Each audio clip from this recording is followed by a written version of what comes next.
Hello everyone, welcome back to our channel. आज का topic है सोइंग। सोइंग मतलब होता है बीज को बोना। Sowing is an important part of a crop production. Sowing crop production का बहुत ही इम्पॉर्टेंट पार्ट होता है। Before sowing, good quality, clean and healthy seed of a good variety are selected. मतलब बीज बोने से पहले गुड क्वालिटी, क्लीन और हेल्दी सीड को सिलेक्ट किया जाता है। Farmer prefer to use seeds which give high yield. Farmer उसी सीड को ज़्यादा प्रेफर करते हैं जो ज़्यादा प्रोडक्शन दे सकते हैं। सिलेक्शन ऑफ सीड मतलब सीड बोने से पहले गुड क्वालिटी, क्लीन और हेल्दी सीड को सिलेक्ट किया जाता है। Are there seeds which float on water. क्या ऐसे सीड हैं जो पानी के ऊपर तैरते हैं? वुड दोज बी लाइटर और heavier than those with sink. और ऐसे सीड जो पानी के ऊपर तैरते हैं वो हल्के रहते हैं या भारी रहते हैं उन सीड के मुकाबले जो डूब जाते हैं? Why would be they lighter, वो हल्के क्यों रहते हैं? एक मेथड होता है डैमेज सीड और अच्छे सीड्स के बीच में डिफरेंस फाइंड करने का।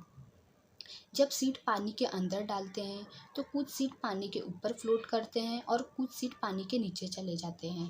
जो सीड पानी के ऊपर फ्लोट करते हैं वो डैमेज सीड्स रहते हैं और जो पानी के नीचे चले जाते हैं वो अच्छे सीड्स रहते हैं। Damage seeds become hollow and are thus lighter. जो डैमेज सीड रहते हैं वो अंदर से खाली रहते हैं, खोखले रहते हैं, इसलिए वो हल्के हो जाते हैं। Therefore they float on water, इसलिए वो पानी के ऊपर तैरते हैं। This is a good method for separating good healthy seeds from the damage one. ये बहुत अच्छा मेथड है डैमेज सीड्स और अच्छे सीड्स के बीच में डिफरेंस फाइंड करने का। Before sowing, one of the most important tasks is to know about the tools used for sowing seeds. मतलब बीज बोने से पहले हमें ये पता रहना चाहिए कि कौन कौन से टूल्स यूज़ किए जाते हैं बीज बोने के लिए। नेक्स्ट है ट्रेडिशनल टूल। ट्रेडिशनल टूल मतलब पहले के समय में इसे यूज़ किया जाता था। The tool use traditionally for sowing seed is shape like a funnel. ये जो टूल होता है इसका फनल जैसा शेप रहता है। The seed are filled into the funnel, passed down through 2 or 3 pipes having sharp ends. These ends peer into the soil and place seeds there. ये जो टूल होता है ये फनल जैसा शेप रहता है। 2 से 3 पाइप इससे अटैच होती हैं जो मिट्टी के अंदर तक धंसी रहती हैं। जब सीड को फनल के अंदर डाला जाता है तो ये पाइप के थ्रू नीचे जाते हैं और सॉइल के अंदर जाके प्लेस हो जाते हैं। Next is seed drill. Seed drill एक टूल है जो कि सोइंग के लिए भी यूज़ किया जाता है। Nowadays the seed drill is use for sowing with the help of tractor. आज के भी समय में सीड ड्रिल को यूज़ किया जाता है with the help of tractor. इसे ट्रैक्टर के पीछे लगा दिया जाता है और सोइंग किया जाता है।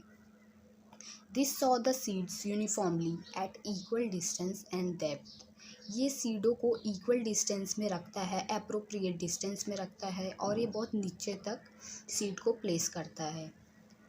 It ensures that seed get covered by the soil after sowing. और ये सीड को मिट्टी के सॉइल के अंदर तक प्लेस करता है। This protects seeds from being eaten by birds. और ये सीड ड्रिल बर्ड से बचाता है ताकि बर्ड्स सीड ना खा सके। Sowing by using seed drill saves time and labour. ये सीड ड्रिल बहुत ही हेल्पफुल होता है सोइंग के लिए। इससे टाइम बचता है और मेहनत भी कम लगती है। Appropriate distance between the seed is necessary to avoid overcrowding of plant. मतलब सीड को एप्रोप्रिएट डिस्टेंस देना ज़रूरी है ताकि ओवर क्राउडिंग ना हो प्लांट्स का। This allow plants to get sufficient sunlight, nutrients and water from the soil. अगर हम सीड को इक्वल डिस्टेंस में प्लेस करेंगे तो उन्हें सफिशिएंट सनलाइट, न्यूट्रिएंट्स और वाटर बराबर मिलेंगे। At time a few plants may have to be remove to prevent overcrowding. अगर हम सीड को पास पास प्लेस करेंगे तो ओवर क्राउडिंग का खतरा ज़्यादा हो सकता है।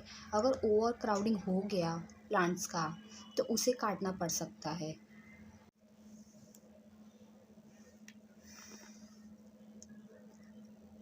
Next is manure and fertiliser. ये दो ऐसे सब्सटेंस होते हैं जो कि सॉइल को न्यूट्रिएंट्स प्रोवाइड कराते हैं ताकि प्लांट्स की अच्छी ग्रोथ हो। ये जो मैन्योर होता है ये ऑर्गेनिक होता है और ये फर्टिलाइज़र केमिकल से बना होता है। The substance which are added to the soil in a form of nutrients for the healthy growth of plants are called manure and fertilizer। ये दो ऐसे सब्सटेंस होते हैं जो कि सॉइल में डाले जाते हैं इन ए फॉर्म ऑफ न्यूट्रिएंट्स ताकि प्लांट की अच्छी ग्रोथ हो, उसे ही मैन्योर और फर्टिलाइज़र कहा जाता है। Soil supplies mineral nutrient to the crop plant. ये जो सॉइल होते हैं ये मिनरल और न्यूट्रिएंट प्रोवाइड कराते हैं क्रॉप प्लांट्स को। This nutrient are essential for the growth of plant. और ये न्यूट्रिएंट्स प्लांट की ग्रोथ के लिए बहुत ही इम्पॉर्टेंट होता है। In certain area farmer grow crop after crop in the same field. जो फार्मर्स होते हैं वो लगातार खेती करते हैं। The field is never left uncultivated और फैलो। जो फार्मर्स होते हैं वो अपना खेती कभी भी सूना नहीं रखते, वो लगातार खेती किए जाते हैं। Imagine what happen to the nutrients. कभी सोचा है न्यूट्रिएंट्स के ऊपर क्या असर होता होगा। Continuous cultivation of crops make the soil poor in nutrients. अगर लगातार प्रोडक्शन किए जाएंगे, लगातार खेती करेंगे तो सॉइल में कमज़ोरी आ जाएगी और न्यूट्रिएंट्स की भी कमी हो जाएगी। Therefore, farmer have to add manure to the field to replenish the soil with the nutrients। इसीलिए किसान मैन्योर ऐड करते हैं ताकि रिप्लेनिश हो जाए। रिप्लेनिश मतलब दोबारा बनाना, मतलब मैन्योर डालने के बाद वापस से न्यूट्रिएंट्स आ जाते हैं और सॉइल भी मजबूत हो जाती है, और इसी प्रोसेस को मैन्योरिंग बोलते हैं। अगर किसी भी मतलब खेत में किसी भी न्यूट्रिएंट्स की कमी हो जाती है तो हम मैन्योर ऐड करते हैं और वापस से रिप्लेनिश वापस से बन जाता है न्यूट्रिएंट्स, और उसी प्रोसेस को मैन्योरिंग बोलते हैं। इन प्रॉपर और insufficient manuring result in weak plant. अगर हम इनसफिशिएंट मैन्योरिंग, इनसफिशिएंट मतलब कुछ भी अगर अच्छे से उसकी देखभाल नहीं करेंगे तो रिज़ल्ट कैसा आएगा, वीक प्लांट होगा। अगर वीक प्लांट होगा तो वीक फसलें भी उगेंगी। तो इसको ही मैन्योरिंग कहा जाता है। Manure is an organic substance obtain from the decomposition of plant और एनिमल वेस्ट। ये जो मैन्योर होता है ये ऑर्गेनिक सब्सटेंस होता है। ये कैसे बनता है, ये डिकम्पोजिशन की मदद से बनता है। मतलब डिकम्पोजिशन मतलब सड़ाना, किसको सड़ाना, एनिमल और प्लांट के वेस्ट को सड़ा के मैन्योर बनाया जाता है। Farmer dumps plant and animal waste in pit at open place and allow it to decompose. Farmer क्या करते हैं, मतलब खुले एरिए में एक गड्ढा बनाते हैं और उसमें प्लांट और एनिमल के वेस्ट को डाल देते हैं और छोड़ देते हैं सड़ने के लिए। The decomposition is cause by some organism. और ये इसका जो डिकम्पोज मतलब सड़ाने का काम किसके द्वारा किए जाते हैं, माइक्रो ऑर्गेनिज्म के थ्रू किए जाते हैं। The decompose matter is used as an organic manure. और इसकी ही मदद से ऑर्गेनिक मैन्योर बनता है। किसके मदद से, ये जो प्लांट और एनिमल के वेस्ट को जो सड़ाते हैं उसके ही मदद से मैन्योर बनता है। You have already learned about the vermi composting in class 6th। आप लोगों ने वर्मी कंपोस्टिंग के बारे में भी पढ़ा होगा। जब डिकम्पोजिशन कराया जाता है किसका, प्लांट और एनिमल के वेस्ट को, और उसको किसके थ्रू किया जाता है, माइक्रो ऑर्गेनिज्म मतलब अर्थवर्म के द्वारा किया जाता है। उसको ही वर्मी कंपोस्टिंग कहा जाता है। Fertilisers are chemicals which are rich in a particular nutrients. ये जो फर्टिलाइज़र होते हैं ये केमिकल से बने होते हैं और इनमें भरपूर न्यूट्रिएंट प्रेजेंट रहते हैं। How are they different from manure. ये मैन्योर से कैसे अलग रहते हैं। Fertilisers are produce in factory, क्योंकि फर्टिलाइज़र फैक्ट्रीज में बनाए जाते हैं through chemicals. Some example of fertiliser जैसे कि urea, ammonium sulphate, super phosphate, potash, NPK जिसका फुल फॉर्म है nitrogen, phosphorus, potassium. The use of fertiliser has help farmer to get better yield of crops. Fertiliser बहुत ही helpful होता है farmer के लिए और ये बहुत अच्छा प्रोडक्शन करवाता है क्रॉप्स का, such as wheat, paddy and maize. But excessive use of fertiliser has made the soil less fertile. अगर हम फर्टिलाइज़र का यूज़ ज़्यादा करेंगे तो मिट्टी कैसे कमज़ोर हो जाएगी, लेस फर्टाइल हो जाएगी। Fertiliser have also became a source of water pollution. Fertiliser के वजह से वाटर पोल्यूशन भी होता है। Therefore, in order to maintain the fertility of the soil, we have to substitute fertilizer with organic manure. अगर हमें सॉइल को strong fertile रखना है तो हमें फर्टिलाइज़र की जगह ऑर्गेनिक मैन्योर यूज़ करना होगा। और leave the field uncultivated in between two crops, और हमें दो खेती के बीच में प्रॉपर टाइम मैनेज रखना होगा। The use of manure improve soil texture as well as its water retaining capacity. Manure की हेल्प से सॉइल का जो टेक्सचर रहता है वो बहुत अच्छा हो जाता है, उसकी क्वालिटी भी बहुत अच्छी हो जाती है और सॉइल के पास एक कैपेसिटी होती है वाटर को रोकने की, वाटर को रिटेन करने की। It replenishes the soil with nutrients. Replenishes मतलब होता है दोबारा बनाना, न्यूट्रिएंट्स का दोबारा बन जाना। Another method of replenishing the soil with nutrients is through crop rotation. एक और मेथड होता है न्यूट्रिएंट्स बनाने का through crop rotation. This is done by growing different crop alternately. ये तब होता है जब एक के बाद एक खेती की जाती है। Earlier, farmers in northern India used to grow legumes as fodder in one season and wheat in the next season. जो पहले के जो फार्मर्स रहते थे नॉर्थन इंडिया में, वो लेग्यूम्स उगाते थे। लेग्यूम्स मतलब होता है दालें उगाते थे। जो लेग्यूम्स की जो रूट्स रहती थी, रूट्स में उसमें राइजोबियम बैक्टीरिया प्रेजेंट रहता था, जो कि एटमॉस्फेयर के नाइट्रोजन को नाइट्रेट में कन्वर्ट करके प्लांट द्वारा अब्जॉर्ब कर लिया जाता था। जब लेग्यूम्स अच्छे से जब लेग्यूम्स की फसलें उग जाती थी, जब उसको काट लिया जाता था तो सॉइल के अंदर भरपूर नाइट्रोजन प्रेजेंट होता था।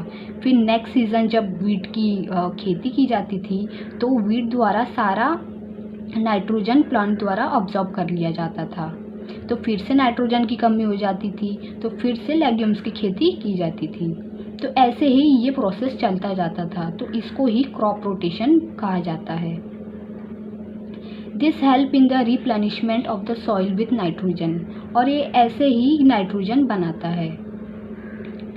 Farmers are been encourage to adopt this practice, और ये फार्मर्स आज भी ये मेथड करते हैं। In previous class you have learn about rhizobium bacteria. आपने प्रीवियस क्लास में पढ़ा होगा राइजोबियम बैक्टीरिया के बारे में। This are present in the nodule of root of leguminous plant. ये लेग्यूमिनस प्लांट के रूट में प्रेजेंट होते हैं राइजोबियम बैक्टीरिया, जो कि दे फिक्स एटमॉस्फेयर नाइट्रोजन, और ये एटमॉस्फेयर के नाइट्रोजन को फिक्स कर देते हैं और प्लांट द्वारा अब्जॉर्ब कर लिए जाते हैं। नेक्स्ट है difference between fertiliser and manure. ये दो ऐसे सब्सटेंस होते हैं जो प्लांट को ग्रोथ कराने में हेल्प करते हैं। Fertiliser is a man made inorganic salt. ये इनऑर्गेनिक सब्सटेंस होता है जो केमिकल से बनता है। Manure is a natural substance obtain by the decomposition of cattle Dang and plant residue. ये डिकम्पोजिशन की वजह से होता है। जब प्लांट और एनिमल के वेस्ट को डिकम्पोज किया जाता है, उससे हमें मैन्योर मिलता है। Fertiliser is prepare in factory. Fertiliser factory में बना जाता है। Manure can be prepare in the field. Manure field में बनाया जाता है naturally. Fertiliser does not provide any humus to the soil. Fertiliser humus provide नहीं कराता सॉइल को। Manure provide a lot of humus to the soil. Fertilizer are very rich in plant nutrient like nitrogen, phosphorus and potassium. Fertilizer बहुत जल्दी work करते हैं। Manure is relatively less rich in plant nutrient. Manure के पास हर type के nutrient present रहते हैं, but ये slowly work करते हैं, और फर्टिलाइज़र जल्दी जल्दी वर्क करते हैं। नेक्स्ट है advantages of manure. The organic manure is considered better than fertiliser. Manure को बेटर कहा गया है फर्टिलाइज़र से। दिस इज़ बिकॉज, इसके रीज़न क्या है चलिए देखते हैं। It enhance the water holding capacity of the soil. अगर हम मैन्योर का यूज़ करते हैं तो मिट्टी की जो वाटर होल्डिंग कैपेसिटी है वो बढ़ जाती है, जो कि फसल के लिए अच्छी होती है। It makes the soil porous due to which exchange of gas become easy. जो अगर हम मैन्योर का यूज़ करते हैं तो मिट्टी में पोर बन जाते हैं, उसके अंदर हवा भरी होती है, उसके मदद से प्लांट इजीली गैस अपना एक्सचेंज कर लेते हैं। It increase the number of friendly microbes. जिस खेती में मैन्योर का यूज़ किया जाता है उस खेत में बहुत ही अच्छी क्वांटिटी में माइक्रो ऑर्गेनिज्म पाए जाते हैं। It improves the texture of the soil. ये इसके टेक्सचर को भी इम्प्रूव करता है और इसकी क्वालिटी को भी अच्छा बनाता है। आई होप आपको ये वीडियो पसंद आया होगा। जो रिमेनिंग टॉपिक्स है वो हम आगे देखेंगे। तो चलिए मिलते हैं नेक्स्ट वीडियो में।